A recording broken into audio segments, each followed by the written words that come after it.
સુરતની વરાછા પોલીસે હીરા વેપારીને હની ટ્રેપનો શિકાર બનાવી લાખો પડાવી લેનાર ટોળકીની મહિલા સહિત 3ને વરાછા પોલીસે ઝડપી પાડ્યા છે। સુરતમાં ફરી હની ટ્રેપનો બનાવ સામે આવ્યો છે। સુરતના વરાછા વિસ્તારમાં રહેતા હીરા વેપારી હની ટ્રેપનો શિકાર બન્યો હતો। હીરા વેપારીની હની ટ્રેપનો શિકાર બન્યો હતો। હીરા વેપારીની કારનો યુવતીએ પીછો કરી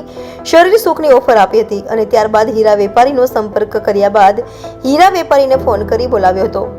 આરોપીઓએ હીરા વેપારીને વરાછાના ભગુનગર ખાતે એક મકાને બોલાવી વેપારી નગ્ન થતાં જ 2 લોકો ઘરમાં ઘૂસ્યા હતા અને ત્યાં વેપારીને રેપ કેસમાં ફસાવી દેવાની ધમકી આપી વેપારી પાસેથી 1 લાખની કિંમતની 2 વીંટી અને રોકડ મળી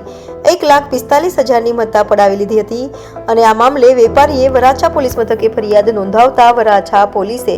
ત્વરિત તપાસ હાથ ધરી વેપારીને હની ટ્રેપમાં ફસાવનાર મહિલા મનીષા કોટડિયા તથા તેના સાથીદાર નિલેશ ગોસ્વામી અને ગૌરવ રબારીને ઝડપી પાડી સળિયા પાછળ ધકેલી દીધા હતા। સુરત શહેરના વરાછા પોલીસ સ્ટેશનમાં એક મહિલા અને 2 વ્યક્તિઓએ હની ટ્રેપ કર્યા અંગેની ફરિયાદ કરતા વરાછા પોલીસે ગુનો નોંધી તપાસ હાથ ધરી અને સદર ગુનાના કામે સમગ્ર હકીકત જોતા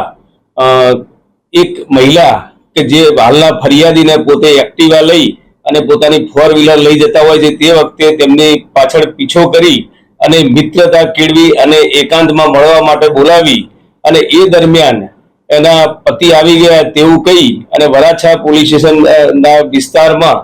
એક સોસાયટીમાં તેની જોડેથી 2 વીંટી જેની કિંમત 1 લાખ રૂપિયા તેમજ 45,000 રૂપિયા રોકડા